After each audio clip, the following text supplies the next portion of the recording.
We are going to hang out with Sven Andersen, who is a super cool dude who runs a super cool business. A little bit of background on Sven. He runs the Andersen group in Massachusetts.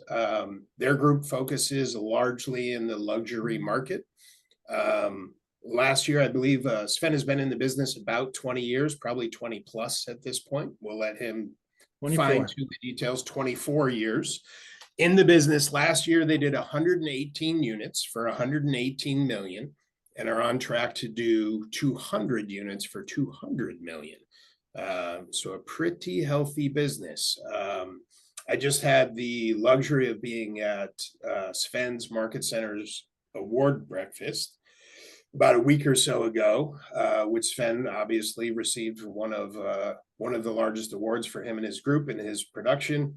So phenomenal guy, tons of experience, runs a great business. And today we're going to focus on kind of a very, very specific topic. And we're going to get into it later because first I'm going to let Sven tell us a little about himself as a person. But our topic today is tactical negotiations. So 24 years in the business, and Sven, I'm sure, has always focused on negotiating skills, yet more recently has been really, really purposeful about leaning in and learning about tactical negotiations and how to leverage that in his business. So we are going to learn from one of the best today. And with all that being said, I'm going to let Sven introduce us to the human side of Sven. So Sven, if you could tell us about yourself outside of the business, and if you could share a little bit, what's your world look like outside your business? What did you do before real estate and why'd you get in? Let's start there. Yeah. Well, so Matt, super grateful to be here. Really honored to be on this call and to share with everybody here. My whole world, when I do these Zooms or interactive pieces, I need people to be engaging because this is how I thrive in things. If people just sit there and listen and just look at me like, oh my God, this is the most boring thing in the world, I lose it. So please make sure you engage, interact, and make sure you ask questions because that's how I win. And thank you, Colleen, for the thumbs up. I appreciate you. Hey, so my name is Sven Andersen. I run Andersen Group Realty in Winchester, Massachusetts. I've been in the business for over 24 years here in the Winchester area. When I first got into this business, I didn't know a lot about real estate. I knew a little bit about building because my father was a builder, but I didn't really understand the process, what it looked like. I didn't have a lot of confidence in it because I wasn't really clear about expectations, about clients, et cetera. So I came into this world from the tech sector. I used to build and implement computer network systems right out of Bentley College. Now I say Bentley College, it dates me. It's now Bentley University in Waltham, Mass. But I went to Bentley. Actually, true story. First, so I want to be transparent with this because I think it's so cool. Some people are like, hey, you went to Bentley. I'm like, yeah, no. When I got out of high school, my senior year in high school, my mom moved to Florida and I decided to live in Cheshire, Connecticut by myself with my girlfriend in a house. And I actually graduated my senior year. My grades were horrific. I applied to all these different schools, Babson, Bryant, Bentley, I include Merrimack and every other school. And I got into 0 schools. I share this with people. People are like, what? I'm only giggling because my background's very similar there. Really? Well, you know what? I got rejected from schools that I didn't know you could get rejected from. Yeah. I got literally I applied to all these schools from high school. I got into 0. I was like, wow. So my aunt says, you need a college counselor, right? So I tell you the backstory about my mom moving because it was a little bit of a turbulent time.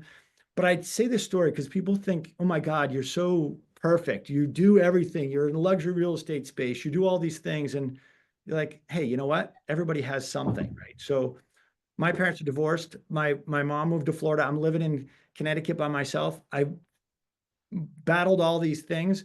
1 year in Middlesex Community College, I actually got straight A's and got into Bentley, transferred, and the rest is history. But right out of college, I started with a value-added reseller, and they were selling they were selling computer software gear, and I didn't even know what the hell that was. I was like, this sounds cool, so I want to do it. So I started being a marketing person for this company. out of Waltham. Then we would sell right after that. I literally switched gears because I did that for 4 years. I learned a little bit about different things. And then I learned about communications and I learned about negotiations at this point because there's 3 different individuals at this company were strategic in how they would actually go through this process with building some of the largest networks in all of the country, because they used to do all the networks for huge organizations. Long story short, I left there, started selling technical software and then people. I would sell people that would break into computer network systems. So I would sell ethical hacking services to companies that were in the telecommunications space. And my single biggest client was, Right, so I do have to pause you there because yeah. that just sounds like an oxymoron. So in 60 seconds or less, what is ethical hacking software? So ethical hacking services would be Services, sorry. people that Yep. would break into computer network services networks and actually sell the services back to the company. So I would work with some people and we would focus on the telecommunication space where I'd sell services that would show you where your weaknesses are in the computer network systems. And then we would sell the people to go after, attack the system, show you where the holes are, and then fix the holes. Fascinating. So Cool. we would actually see what the weaknesses are. We would actually then sell the people back to you to fix the holes so that nobody else could break into your computer network systems. Because most of them were telecommunications companies that we were working with. And that was a big issue because if anybody broke into a telecommunications company, they could then break into other things. Sure. So Makes sense. So how long did you do that for? I did that for almost 3.5 years. And I sold to different companies and different verticals. And what I hated was negotiating with the director of technology, Matt, who then would take me to, after a year of negotiating with Matt about what the services are that we would do. I'm seeing Christina Smith. I don't know if I spell your last name. Smith. Christina was, He's like, I'm going to go with Christina. I'm going to go with Christina because that's my wife's name. I'll never forget your name, Christina. And so I would go to Christina, who's the purchasing director for the company, and actually have to renegotiate again with Christina. Got it. So this whole thing. The upside is you were getting your negotiating reps in, but it wasn't a very efficient process. Well, here's the problem, right? In life, we all negotiate, right? You negotiate with your spouse, you negotiate with your kids, you negotiate with your team members, you negotiate with clients and sellers and buyers, and you negotiate inspections, you negotiate with everybody, you negotiate with every single day you wake up, you negotiate with somebody, don't you? Yeah, sure. And so you need to make sure that you understand the right things to say so that you don't alienate yourself in a negotiation and that you don't push people away. And so, it's really important because I learned early on that if I was going to be successful in sales, I needed to make sure that I could share with people how we do what we do and do it in a tactful and in a right way. But I got out of that business because not only did I negotiate with Matt for a year about the service that we were going to offer, but then I had to go to Christina, and I couldn't even negotiate with Christina because she was the purchasing person at this time, Fidelity Investments. And I share that openly because I negotiate all the time with them. And they basically Christina's like, here, there's no negotiation. Do this or you don't get the deal. So I was like, this is not what I want to do. So that's why I switched gears and I got into real estate. People are like, what? You went from selling ethical hacking services and people to break into computer network systems to real estate. And I was like, yes. Let me pause you there and ask a question. So what was it that drove you to real estate? So you looked up and you said, all right, this isn't my gig. What made it right? That means everything else is on the table other than that. What made real estate the answer? So I was switching gears, and in this time frame, I was working for a company based out of Ireland. It was a software company, and I joined. It was doing a 10-for-1 a 10-for-1 split on their stock. And when I joined, the day I joined, I'm like, this is an amazing ride. I can't wait. The day that they gave me my severance package to leave the company, they were delisted from the stock exchange. So they basically gave everybody a package and said, move on. So basically what I did is I got a 6-month severance package. My wife, who was a school teacher at the time at Brookline High School, looked at me and said, what do you want to do? And I'm like, I want to sell real estate. And she goes, where? In Winchester. Why? because that's the town I love. Mhm. So we ended up moving here, and the rest is history. Awesome. So that's an interesting little fact. So it is not where you lived. So you didn't live there. Did you No, did you grow up? Where did you grow up? I grew up in Connecticut, So but you at the did grow time up. before Okay. my I was married, I dated a girl that lived in this town and this community, and I said, "This is the place I'd like to be." I love playing tennis. I played competitive tennis in college, and I was ranked in New England. I played a lot of tennis here, and I said, "This is the community that I love, and I want to come here." Okay. So ultimately, I ended up being here, and it's been a great place. The values have just gone like this because I'm right next to Lexington, Massachusetts, and Belmont and Arlington, and I'm on a train. So right out the window, right over here, right across the street is a train station that goes 2 stops, you're into Boston. Awesome. So right into TD Garden. So I came So here and I home. wanted to grab hold of that fact just because I think it matters that you started in a place. It's not like that's where you grew up. It's not like you had a massive sphere of influence. It's not like you knew everybody in the town. So you're showing up to some degree. You're new to the area. You're I knew nobody and have except to in the relocate. tennis world. I knew some people in the tennis world. Got it. So that's Okay. what my leg in was in tennis. So if somebody's starting off and you're trying to figure out a niche, find what you love. With it's pickleball, it's tennis, it's lacrosse, it's soccer, it's whatever it is. Find a niche and stick with it, and then build that niche out. And I think you could grow your business in any which way, because people want to work with people they know, like, and trust. And if they know, like, and trust you, they're going to actually do business with you. All right, cool. So let's go first year. So you make the decision, you get into real estate. Yep. I assume you sold 50 million and 50 units your first year in the business. Does that mean you're Sven? That has to be what happened, right? Yeah, sure. Yeah. So tell us, Try tell us eight, about your try first 8 houses. eight. Okay, Eight. so tell us what the first year looked like. Eight What'd houses. you do? What was the outcome? What'd you learn? Well, I worked at a different company that wasn't this brand. I walked in the first day of my job at an office directly across the street from my office is right now on the Common in Winchester Center. And I actually sat with the #1 producing agent in the entire company. Okay. I said, "I'm so excited to be here. I can't wait to be able to learn from you and grow and understand everything that's happening." And she turned around to me and said, "You should get out of this business. There's no way you're going to succeed. And so, you know what? I'm not teaching you anything, and I'm not your mentor. So you're on your own." I was like, wow. Wow. Okay. Welcome to Yeah. real estate.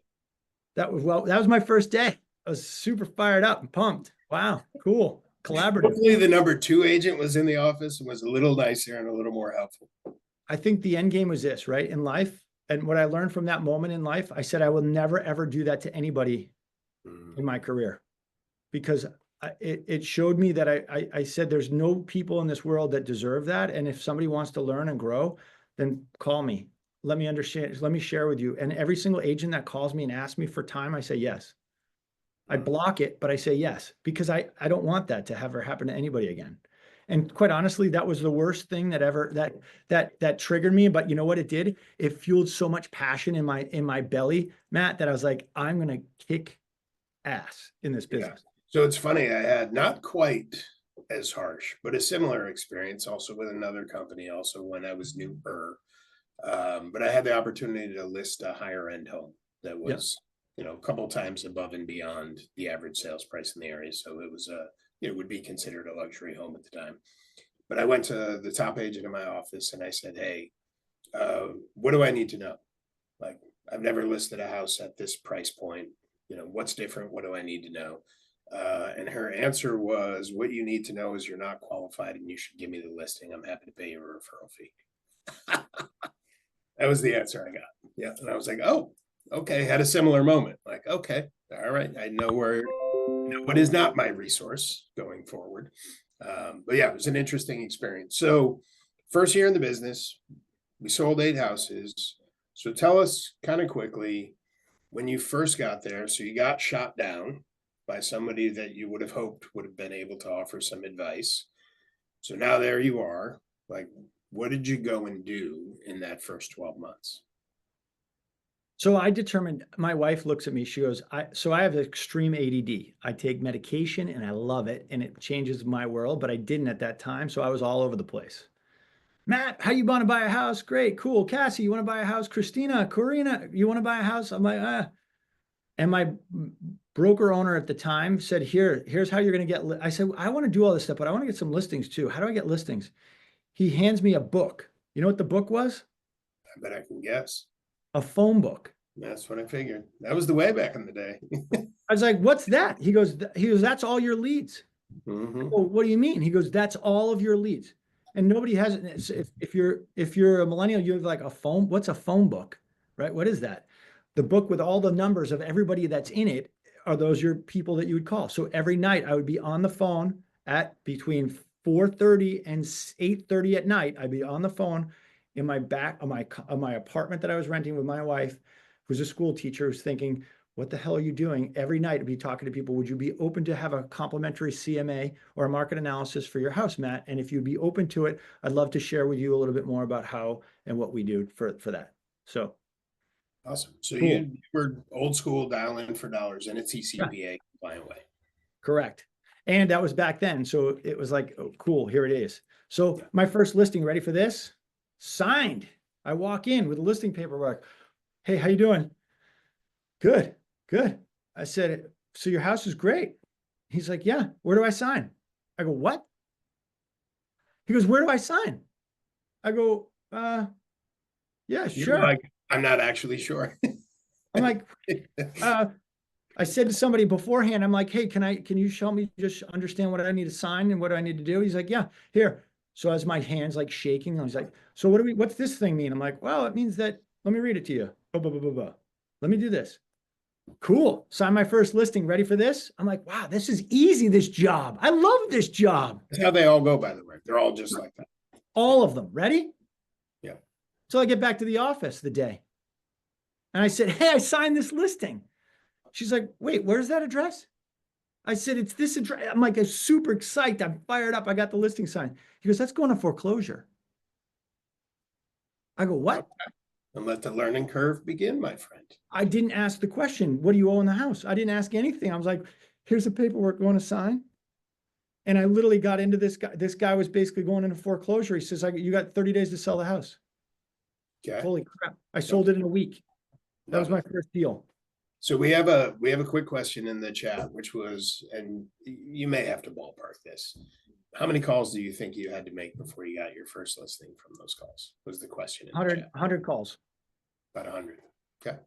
But when I make phone, listen, if you got a phone call from somebody, hey, would you ever like a complimentary analysis for your house? You'd be like, why are you calling me? Who are you? How'd you get my number? Mm-hmm. So I had to make about 100 phone calls, Sherry, to better understand how to do that. But here's the quite honestly, like people right now need your help because they're trying to figure out what's going on. And there's somebody right now, Sherry, that would actually say, yes, I want to do that because I'm actually getting a divorce. I'm getting married. I'm having a baby. I'm moving because of a job. I'm doing something. There's somebody right now where you make that phone call and you're going to get money. You're going to make money from that phone call. And a little caveat to that comment. I had mentioned that last week I had the pleasure of being at the award ceremony for Sven's Market Center. They had Dr. Young there as a guest, who's the economist for the National Association of Realtors. One of the things that he spoke about is we have this perception that the market is frozen by rate right now, right? Everybody's refinanced and they've got 2.5, 3% mortgages. And the reality is, I believe the number was 39% of homeowners in America own their home free and clear. So that's 39% of the population that is not frozen in place, which means those are all people who might actually accept that call in that conversation. And then I believe the other metrics were, I think it was 18 and 13%. 18% are between 5 and 6, and 13% are 6 or above. You put all those metrics together, it's more than 50% of the market is not frozen by rate, right? So just to dispel the myth, is there a portion that is locked by rate right now? Sure. And until one of those life events that Sven just mentioned happens, they are less likely to make a move. However, it's more than 50% that argument is not accurate, right? So then it's just a matter of how many times do you have to have a conversation to get to one of those individuals who's open to the dialogue, right? So first year, we started out, don't really know anybody, not getting a lot of help. You got the phone book. You're spending a couple hours every night making phone calls. You get your first listing. You said you finished the year with 8 closed transactions. Yep. Okay. 8. What was your biggest lesson in those first 12 months? Know what you know and understand who it is that you need to put in place to support you. Okay. In the first 12 months, I was doing this myself. I was literally, I created, I thought I was the smartest guy in the world. I created, and I had a printer print a template of a postcard that had where everything else was glossy, and in the middle of it is empty and blank. And I was basically taking every single house that I would, so I kept a template of everything I was doing at the time. And I took all these, I ordered 10,000 postcards, and I put all these postcards into the printer, the laser printer at the office, from 8 to like 11 at night when nobody was there, because I didn't want to slow up the printer. But I literally broke, I think I broke 2 printers while I was at that company, because the printer, all the glossy kept running off on the printer. Anyway, what I learned is like, hey, you know what? Don't hire somebody that doesn't know what the hell they're doing. Somebody called me, one of my clients called me and said, Sven, I want to work for you. I'm like, oh, okay. I didn't know what I didn't know. And she hired work for me. I was like, I taught her transactions. She was a person that was doing that. Then I hired somebody that's like, hey, I shot my own photos. I did my own postcards. I did everything by myself. And I was like, I can't do this. I can't. I learned one thing. I'm like, I suck at paperwork. I just suck. I'm not good at it. So I hired an assistant to help me. And then all of a sudden it started to flow. The right assistant started to help build my business and help us grow and help manage all the paperwork. And it helped me do what I need to do. But what I learned from that is, yeah, you're right. That is the ADD in us. I agree with you. But the reality is that if you try to do everything, you're not going to do it really well.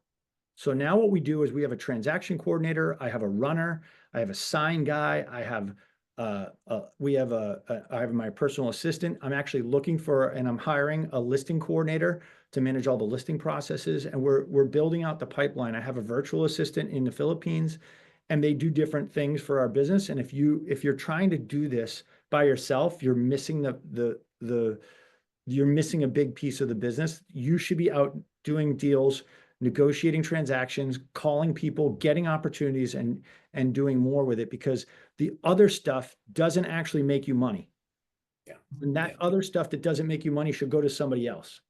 And I So- didn't learn that early on, but I tried to figure out how to, like, I can't do the paperwork really well. So I would always miss it up. And the admin person at this other company is like, you really are not good at this paperwork stuff. I'm like, yeah, I'm right. You're right. So I hired somebody. Yeah. And that's when people were looking at me like, wait, you hired somebody? You just got in this business. And I'm like, yeah, but I can't do this business if I don't have the people to do the paperwork, because so people were looking at me like, that have been 50 years in the business, like, who is this guy, young guy, like hiring somebody? That's impossible. Yeah. So you gave me a good transition, and I also just kind of want to put a period on that. For a very long time, right? People have often asked me, like, at what point does it make sense for me to hire an admin, right? And the MREA will tell you, you make your first hire when you're doing everything you possibly can and you can't possibly do anymore.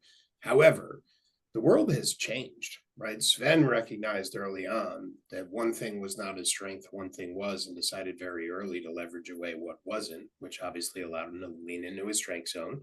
And that allowed him to grow his business at a much faster pace, because he was doing the thing that he was best at. And oh, by the way, the thing that is the best dollar per hour return. What has changed in our industry, though, is hiring somebody used to come down to, I got to bring on a part-time or full-time employee and full responsibility and training and all the things. When the reality is today, we have so many more opportunities for leverage at low cost, that when you ask the question, at what point should I get administrative support or leverage? The answer is as soon as you decide you want to be serious about your business, because we have contract to close companies, or your market center might have it. We have marketing companies, or your market center might have it. We have VAs, right? We have so much access to efficient and inexpensive labor that when you look up and realize what your time is worth when you're doing the things that Sven is talking about compared to when you're doing paperwork, when does it make sense? It makes sense as soon as you are willing to invest the time that you save in the more productive activity, right? And the faster you do that, the faster you get to focus on what's most productive. So Sven, we're going to transition. So first year we did 8 houses. Obviously today we're leaps and bounds away from that. And the topic at hand today is tactical negotiations. So you, with 24 years in the business, have been really purposeful recently about leaning into and learning. You've shared with me a couple of things that you've leaned into to learn more and grow your tactical negotiation skills. So 24 years in the business, you look up and you go, this is a valuable use of my time. This is a valuable skill for me to continue to hone even after 24 years. So talk to us about kind of your recent journey around this topic, and then kind of lean us into specifically what have you learned, how are you using it in your business, and what can we share with the group for them to be able to use in their business. Yeah. I mean, this is everybody negotiates everything all the time. There's tactical, when we're talking about tactical negotiations, we're talking about truly leveraging your expertise to make money for people. So people say, hey, you're like everybody else, you should hire.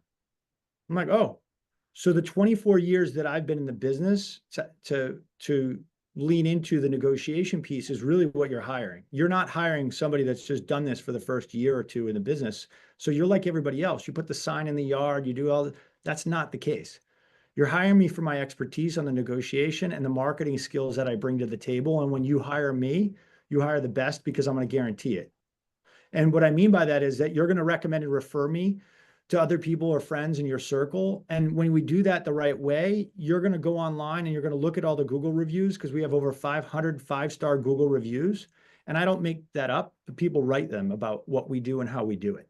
And so for that reason, I feel like you should do your homework about what real estate professional that you want to hire and what's your experience with that. So when we're talking about this process, it's about the tactical negotiation piece is about the day that you, from the first phone call that you're having, to show value, to show confidence, and to show the fact that you can deliver for these people, because it really does make a difference. Same thing on the buyer side.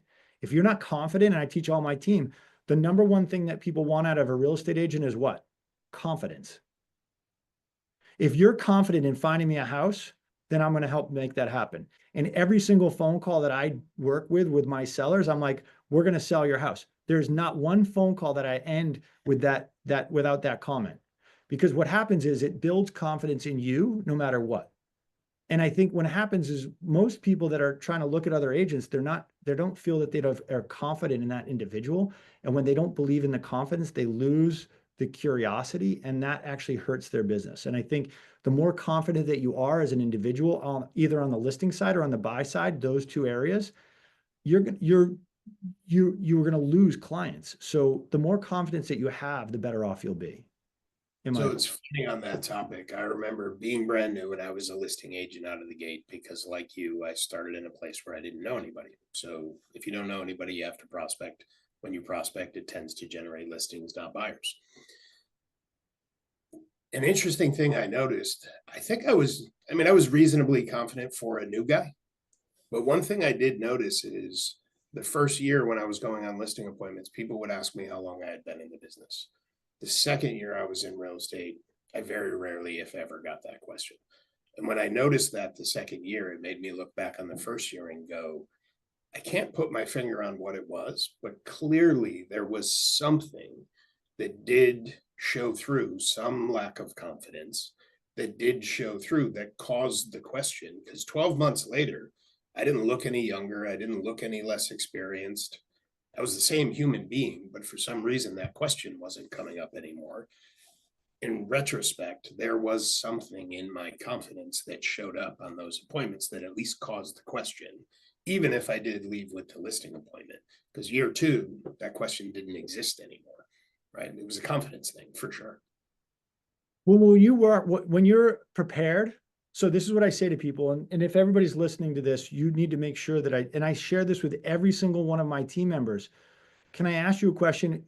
If you're gonna go into in an interview to crush the interview and to get the job, what does that job mean for you financially?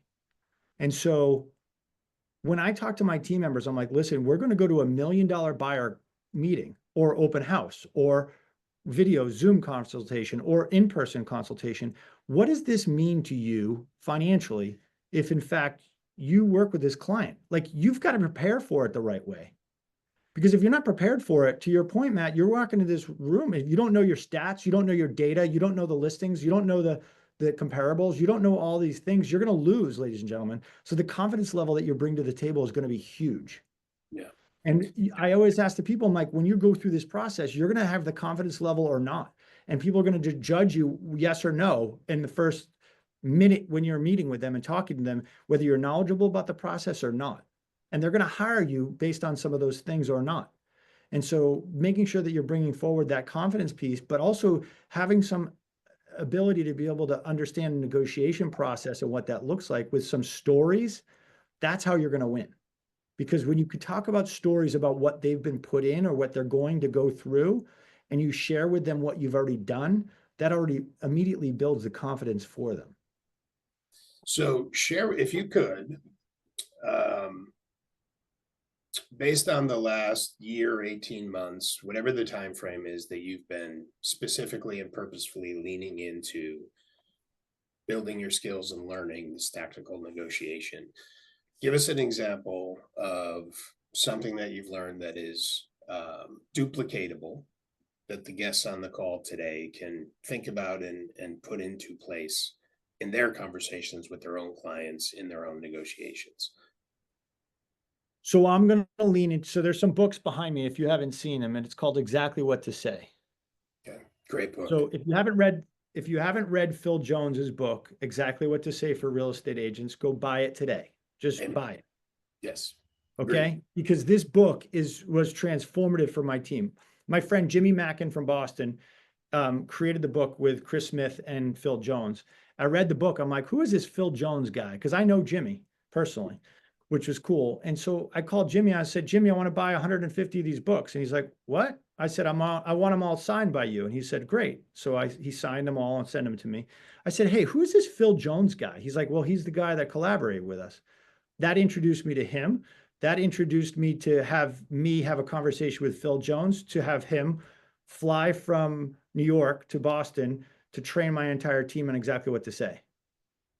It transformed all of our thought process and how we think and what we do and how we have conversations with people. Why? Yeah. Because that process shifted our thinking about what it is. It's not what we're saying. It's the questions that we're asking. And those questions are going to help you, ladies and gentlemen, drive business to your clients. Because so Phil Jones would say, and I'm so grateful for his skills, and I'm so confident in it that I've actually stepped it up, and now I'm a certified Exactly What to Say guide for Phil Jones, because I teach this now. And the reason why I've done this and I've committed to it is because I believe so strongly in it that it's not a script. It's a conversation of what's being asked, because the scripts are very canned. And I think conversations are really transformative. If the right conversations had, that's going to make the difference. So the person who controls the conversation is the person that asks the questions. So when you're in an appointment or you're doing something, ask more questions than answering questions. And one of the things that we do in one of the classes that I teach is actually asking more questions without actually ever answering one. And it's a really hard thing to do, because people ask you a very pointed question. You're trained to answer it. The real problem with that, though, is that they say, what's the value of my house, Matt? And you say, $1 million. Here it is. That could be the wrong answer. Here's the reason why. Matt, what do you believe that the market is based on the understanding of what the current value is for your house? Do you feel like you could understand do you feel like you understand all of what's on the market at this moment in time? So if I could give somebody one bit of advice, get that book and start asking more questions in a conversation, whether you're with a buyer or whether you're with a seller. Because the more questions that you ask instead of answering the question is going to put you in the driver's seat. And that is some components of the tactical negotiation class that I teach, is helping people think differently about how to actually go through that process so that you can actually get the listing. Because here's the question, right? When you're in a meeting with somebody and you just answer the question, they make a determination whether you believe in that value or not, right? And so the problem is if you say it's $1 million, they don't, that may be high or low. And so what a better question would ask, and if everybody wants to write this question down, you should, because what this is going to do is guide you through the process and help you navigate something without answering that question. So instead of me asking, when Matt asked me the question, hey, what's the value of my house? I'm going to ask them a different question back. That's not going to avoid the question, but just to say, here's where we are. So what I need to do is get some kind of base for where we feel. So my question is this, ready? Write this down. What do you feel like the value of your house is seen online on Zillow and Redfin compared to what you feel like it would truly sell for? I ask that question all the time out of the gate when somebody asks me what the value of their house is. They're like, I don't know. I'm like, you haven't looked online at all. Well, we think that number is low. Okay, great. I asked the question out of the gate because I need to actually get a kind of a range of where they are, and then I can make sure that I go from there. So the one thing you can get out of this class today is ask that question before you give an answer. Because here's what we say. Every single consumer looks at that online and determines what the true value will be based on whether they actually know what the true value will be or where it isn't, but they're using those tools online as a guide. And that should be a baseline. So before we go to any listing appointment, we have a pre-listing package that's sent out to the clients. The pre-listing package includes all of what their house is about on Realty, Redfin, and Zillow. And if you don't do that and you don't know those numbers, you're not in the driver's seat. So here's what happens on Zillow. The Zillow number is wrong. So let me just pause you there for two things. One, so your pre-listing package that goes out shows them what their house is valued at on each one of those platforms. Sorry, no. Sorry. Okay. My pre-listing package goes out the door with a summary of who we are and what we do. It eliminates any challenges like, who is it? Is this person legit? Like, and on average is $1 million listing opportunity. So if you calculate that, ladies and gentlemen, this will be a $25,000 interview. I want to make sure I say that to you again. $1 million. So 2.5%, 25. Maybe it's half of that. What it is, it's $15,000, $20,000. You have to make sure you prepare for it, because if you're not, it's gonna cost you dearly. Yeah. So make sure that that is. There's a top agent who I've heard him say it a bunch of times, and the statement he would always make is dress for the appointment you want to have today. And whenever I hear him say that, I always think he's not wrong about that, but also prepare for the appointment that you want to have today. Meaning, like, you should have that listing presentation ready. You should know your stats before you have the appointment. You should know your process you go through in order to make sure you show up prepared with the data ready for the conversation. You should practice your conversations, right? Do we want to practice our conversation on a $25,000 opportunity, or do we want to practice it with a peer in the office, right? So prepare for the appointment that you want to have today.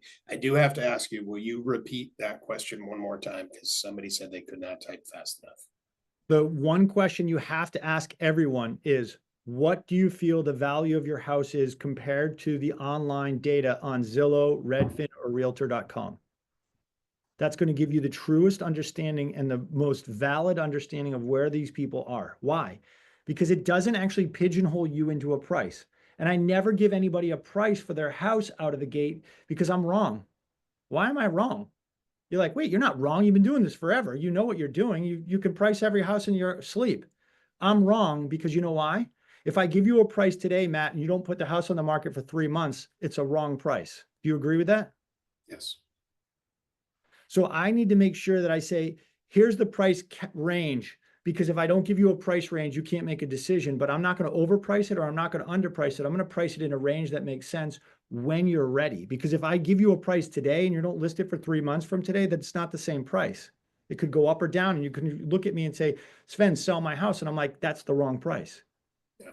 So we don't price houses out of the gate right now. We actually say, here's what we'll do. This is all the marketing. The price will come later when you're ready, because ultimately here's the range of what I think the house will sell for, but I can't give you that specifically until the week before that we're ready to launch. Yeah. Sign here and we'll make that happen. So there's a couple of things that I hear as you're talking through this.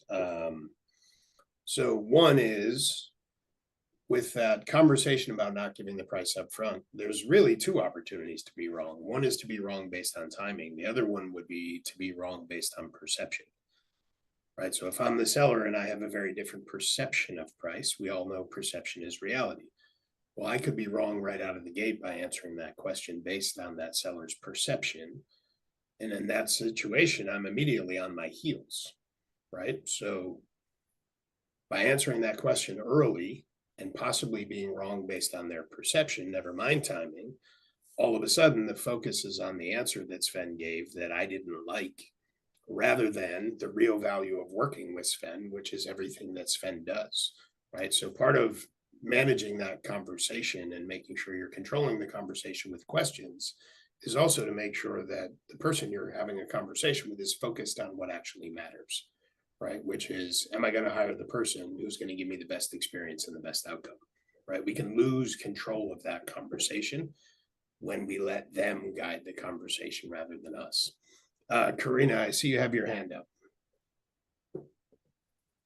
Yeah, when I go in for like a listing appointment, I do houses that have sold, maybe one or two, houses that are on the market, houses that are pending, houses that have expired and been canceled.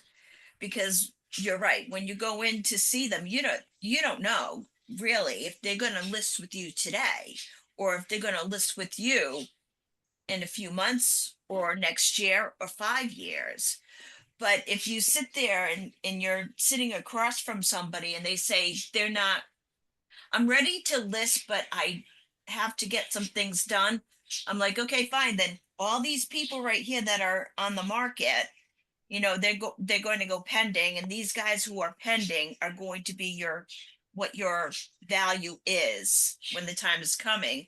And then if they're unrealistic with their thought on their house, I have the expireds that have just expired or just canceled where I can say, yeah, they thought they were going to get the same amount of money for their house as you really want. Do you really think your house is going to get that?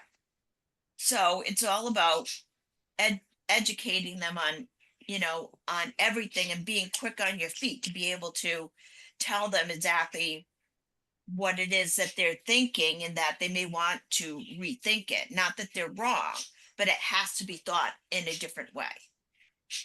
I love it. Karina, I think it's brilliant. And I think that you're doing what you're doing for the homework.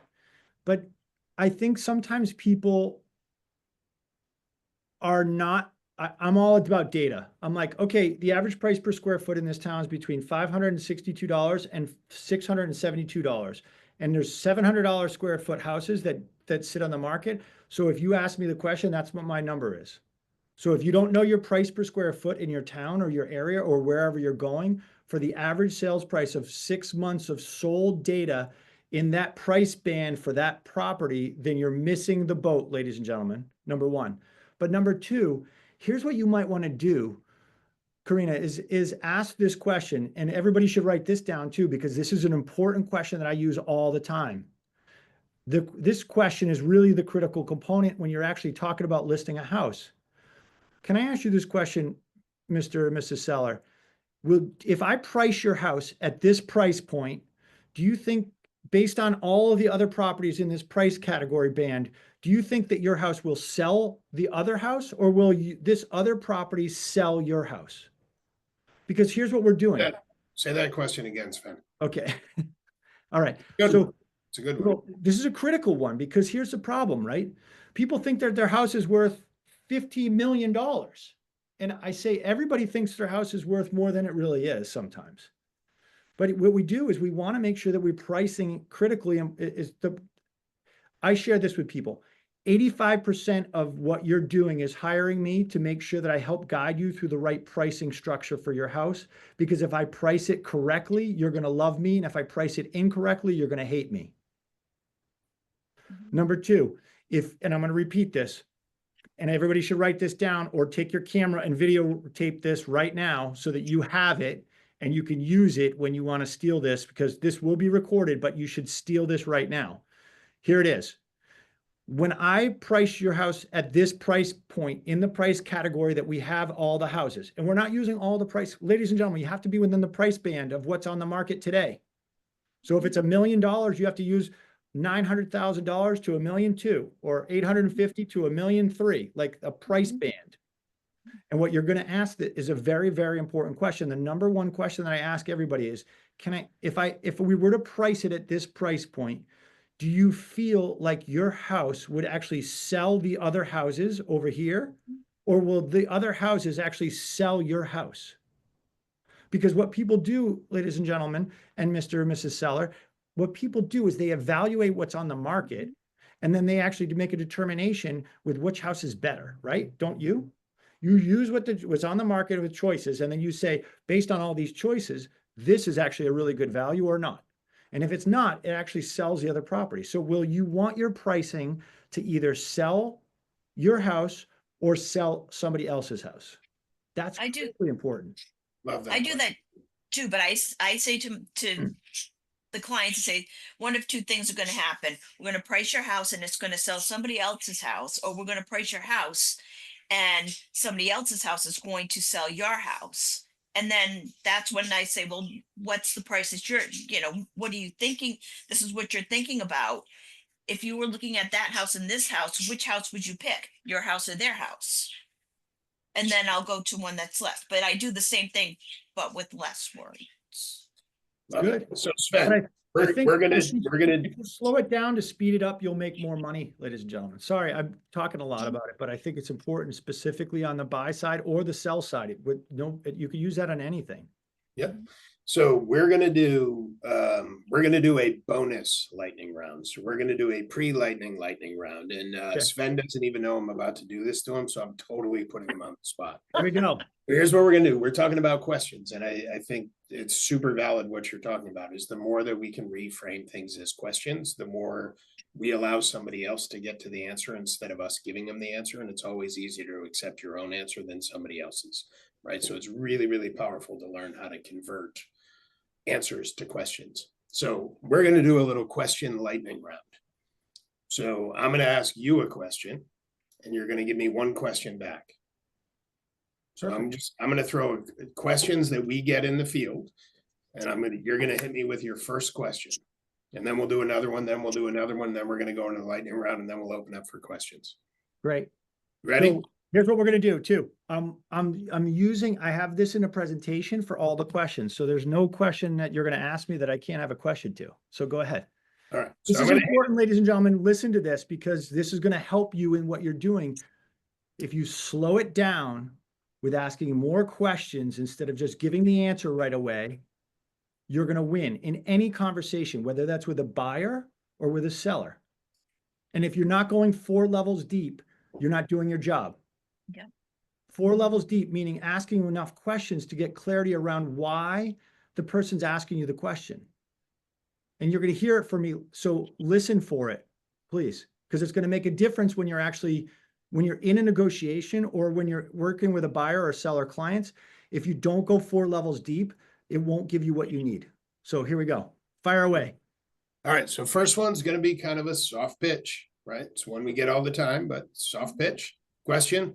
Sven, this all sounds great. But what matters at the end of the day, what are you going to charge me for commission? So let me ask you this question. What's really important to you about commission?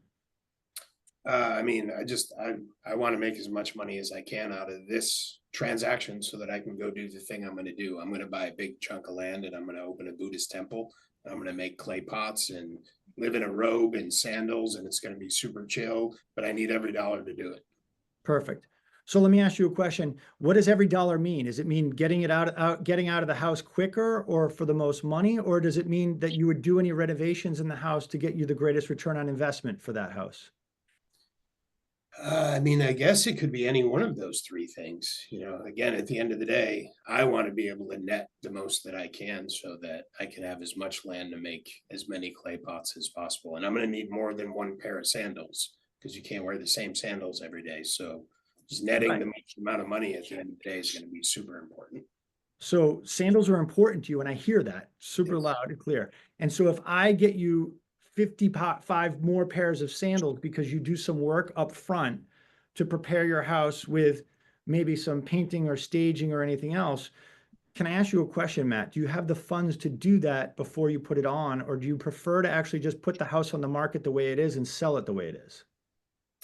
I mean, if I was gonna end up with more money at the end, I'd be willing to put the money in. How much more money do you feel like you should be getting from that kind of things? Because here's what I say, for every dollar you spend, you should get $3 back, or you shouldn't do it at all, Matt.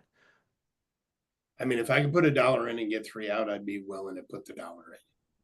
So if I asked you to actually do painting in your house, to fix up the wall and to finish the square footage in the basement, and it cost you $50,000, and I could get you another $150,000 more, would you do it, Matt? Or do you have the capability to do it? I mean, I have the capability, and I think I would, as long as you can help me with contractors, because that's a lot more clay pots and a lot more sandals. So, Well, that's matters to me. If I can give you more of those things and you can entrust me with doing that, then we're going to make sure that that happens, Matt. So if I was to provide you all the vendors and we were able to coordinate it through our transaction coordinator and our listings coordinator, and we would manage all the transactions, you'd pay the fee. Would you actually do that? Yes. yeah. I mean, again, as long as that netted me the most, yeah, I think I would for sure. Right. Okay, I'm gonna pause real quick and point out, even when he sold and he didn't sell, the services that his team can offer as far as the concierge services and helping us get contractors, notice that he still asked it as a question. If I can provide you XYZ, right? He didn't say I can do this, I can do this, even that he framed his question. All right, is anybody in the That group help want you? to throw anyone? Did that help? Did that answer your question, Matt, in terms of the, I'm not, ladies and gentlemen, you didn't understand. No question that was asked of me was ever answered. Does that make, everybody heard that, right? I actually asked the next question around the question that he asked, and I used exactly what he said. He wanted more clay pots and more shoes, sandals, to be able to move to his next place. So I actually put that in that to make sure that it actually, I heard him. And it's really important that you do that. You caused me to answer the question rather than you answering the question. If somebody has a question, put it in the chat and we'll let's throw him a challenge. Let's see what Sven can do for us. Let's go. I Throw love a good one that challenge. you've gotten in the field recently. Throw something in the chat for us. Yeah, or you can actually just raise your hand and come online here and we'll fire it out. Here's a situation, ladies and gentlemen. The more questions that you ask, the more clarity that you'll get. Because if I just said, hey, Matt, let's just make are you agreeable that for every dollar you get $3 back, you'll do it? And you're like, yeah, probably. I'm like, Matt, it's about $50,000. Do you have the ability to do that, Matt? Some people say, no, I don't have anything in the bank. Yep. So here's the situation. If you just take a stab at it, you're going to lose. Mm-hmm. So that's why I asked the question, Matt, would you be willing to do this before that? Because the next question builds on the next one. All right. So nobody's playing along. So I'm going to throw a question out.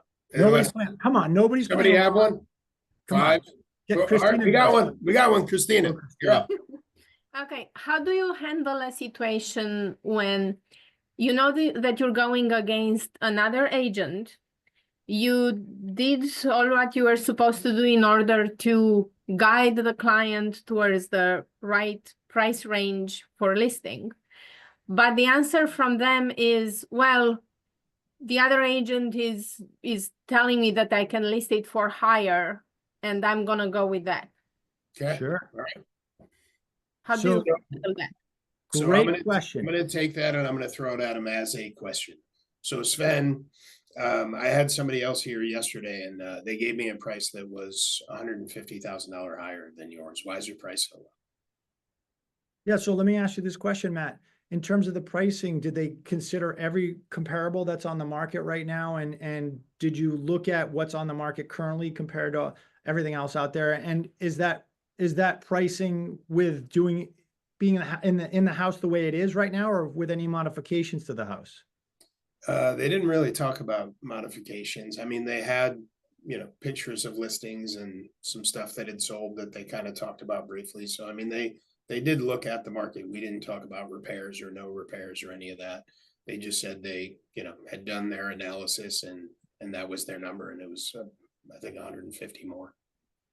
Yeah, so I'm all about believing in terms of value. So let me ask you a different question. Do you feel like if it was priced at 150, let me ask you a different question. Do you feel like if it was priced higher that you'd rather negotiate down, or are you a firm believer that pricing slightly lower to get multiple bids to be able to get no home inspection and no mortgage to put more money in your pocket and potentially close faster would give you a benefit? How do you feel about that? I mean, I think I would like whatever strategy gets me closed faster for the most money. So if that pricing strategy would get me that money, then it would be something I would be open to. So are you stating that you'd prefer to actually list it higher and test the market at a level that we haven't seen before? Or would you be more willing to test it at a lower level to have more people come and bid on it and to have a quicker closing rate with a higher potential sales price with no home inspection or no mortgage? Because those two things cost you money. Are you aware of that? I mean, I guess we hadn't really got into this conversation with the other agent, but it does make sense. Well, I think if you didn't have a conversation with them and they didn't bring it forward, then it kind of should be a little bit of a flag, because if they're not asking you all these questions up front and they're just saying we should do this, some agents just want to buy the listing. And if they just buy the listing, they're just going to say, let's try to price it here. And they sell you a bill of goods, and then they try to actually back out of the deal and actually ask you to reduce the sales price because after 3 weeks it doesn't sell. And then you're not happy with them, and they're not going to give you a reference or referral. But we already have 500 of them. So I'm trying to ask you the question, what's really important to you? Pricing it high, or actually pricing it at a price point that's going to get it sold for the most amount of money in the quickest amount of time with less headaches? Awesome. Love it. Okay. Lightning round and then questions. These are fast. So fast and furious. That was just to warm me up. Ready? So number one, you got 3 things in the lightning round. Number 1 is your top 3 lead sources. Number 1, open houses. Number 2, I would say our downsizing seminar. Downsizing seminar. Downsizing seminar, which is in person now and not online. When I was interviewed by Gary, it was online. But the third one is actually referrals from clients that are giving us 5 stars, where we're asking for the referral during the transaction. Love it. Okay. That's the single biggest return on investment for those 3 areas. Yep. Open houses, downsizing seminars, client referrals, specifically from 5-star references. Important that you say this. Reviews. The referral during the transaction. It's not after the transaction, it's during it. The purchase and sales is signed and you're asking the question, hey, Matt, who is it that you know that we can help to the level that we already helped? Because there's, oh, my cousin's selling, my friend's selling, perfect. So I'm going to share this real quick story with you, and I'm going to get to the next lightning round because it's not lightning, but without this. But yeah, we're pausing lightning. This isn't lightning. Pausing lightning. True story. Client calls me, says, Sven, I want you to sell my condo. I said, great, let's sell it. Sold it in a week. Priced it, painted it, staged it with our staging company, and we launched it. Sold. She says, in the conversation, if you sell my condo, I'm telling my brother to call you. I said, great. Her brother calls me. His house is on the market. You can go out to our website right now. Andersen Group Realty, 173 Overlook. Hot properties listed for $1 million. We're going to sell it in a week. Buying another house. This one conversation, during the conversation and through the process, is going to relate to $5 million worth of real estate, ladies and gentlemen. So if you don't ask the question along the way, it doesn't pay off. And so I need you to make sure that you do that through the process, not afterwards. Do it through it and say, who do we need to serve at this level now? And you're going to get more business. So do it through it, not afterwards. Lightning round's back on. Favorite piece of tech right now? Favorite piece of tech right now, I would say, is Follow Up Boss. It's one of the best tools that we use right now. It tracks all the conversations, it tracks emails, it tracks everything. And that tool is your database CRM, single best return on investment ever. And if you don't have a database, you need to get something right away. Follow Up Boss. Love it. Okay. Now you are doing your thing out there selling real estate, maybe sneaking in a tennis game. All of a sudden, aliens show up, suck you up into their plane, drop you off in a place you've never been before. You know nobody. You've got to start your business from scratch, and the only resources you have to do it are your experience and your knowledge. What do you do on day one? I joined some organizations locally. and I participate in anything I possibly can to get my name out there. So the day I came to this town, I joined the Winchester Rotary Club. The next day I joined the Winchester Tennis Association. The third day I was here, I joined the Jenks Senior Center Volunteer Driving Center. I used to drive elderly around the town to build relationships and build connections. Those are the things that I would do immediately in my community right now. And I would do some kind of event for the community. I did a charity event. I did a shred it and share it event where I actually did a shredding truck that came to our community. And we had a Mission of Deeds, which is an organization that I found through the Winchester Rotary Club that donates furniture to an organization in Reading, Massachusetts, for needy families that need furniture when they move into a house, but they have nothing. And so if you could do a charity event, that is huge. So what I heard is you're going to lean into human connections through purposeful networking and community involvement. Huge. Love it. Okay. Before I open it up for any Q&A, in case we have any, and then at the very end, we're just going to ask everybody to unmute and give gratitude for your time. What is a perfect referral for the Andersen group, and how would somebody reach you to pass that referral along? Can I just say thank you for actually saying that? I've been on so many podcasts and so many real estate spaces. I've never heard somebody ask me that, and I'm grateful for you, buddy. Appreciate it. I want to make sure this is a win-win. Well, it already is. Hopefully I appreciate you having me on, and I think I'm grateful for that opportunity. The best way to do it is to send it to myself, Sven at Andersen Group Realty, and Andersen is with an EN, not an ON. Because everybody that sends it to ON, it doesn't get to me. So Sven at Andersen Group Realty.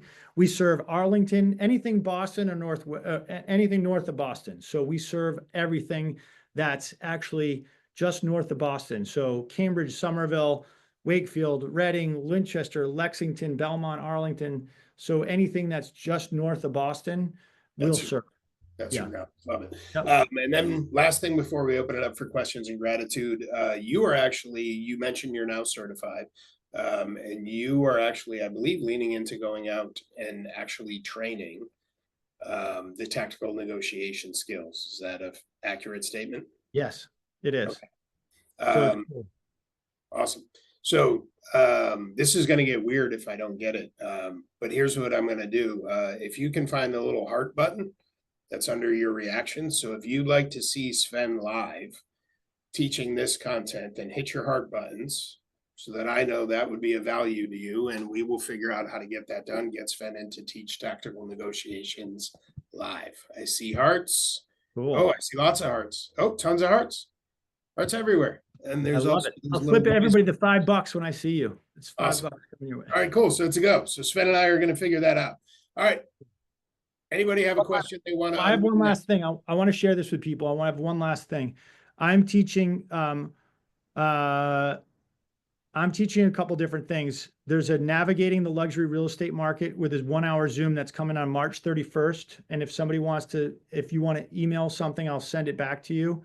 I'm also teaching an in-person class April 16th. That's Wednesday, exactly how to negotiate a luxury real estate transaction. I'm teaching it in Burlington, Massachusetts at the Capitol Grill. It's going to be a breakfast and a lunch.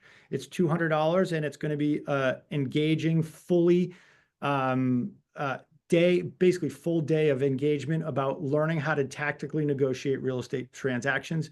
And you're going to take a ton out of it because it's going to be hands-on and role play stuff too. So you're going to learn from that piece too. It's going to be awesome. Our Rockstar team that helps us in the background already dropped the link for one of those.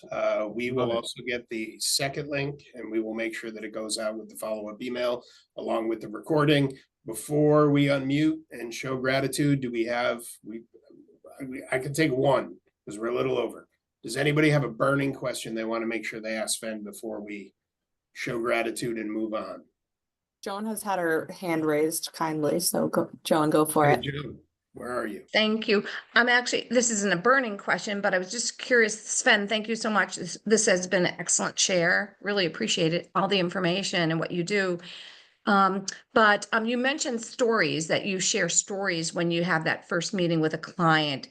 Can you give one example of like an intriguing story that really you feel resonates with your client? Do you mind? Or I don't know if we have time for that.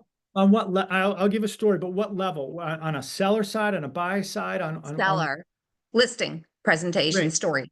Yeah, Yep. thanks. So here, Joan, you'll be my seller. I'll do it real quick. Okay. Joan, here's a story. Client basically was going to list it with a different agent.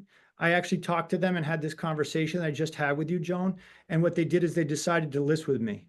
Joan, the price that they were going to list with was up here.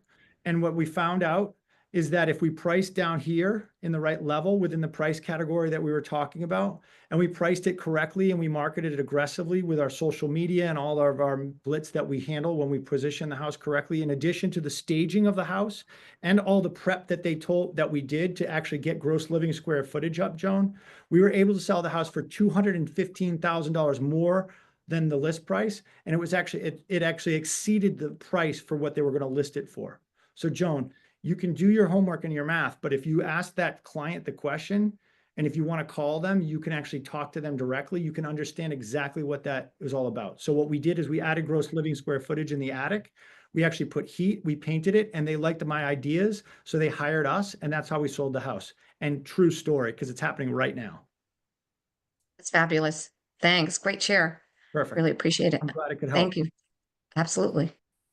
All right, Cassie, any more questions? Not in the chat or no one with their hand raised. All right, if you could all unmute, cheer, clap, Thank say you. thank you, all the good things. Thank you, Sven. Thank Thank you. you. Thank you. so much. That's excellent. Thank you. Appreciate you. Have a great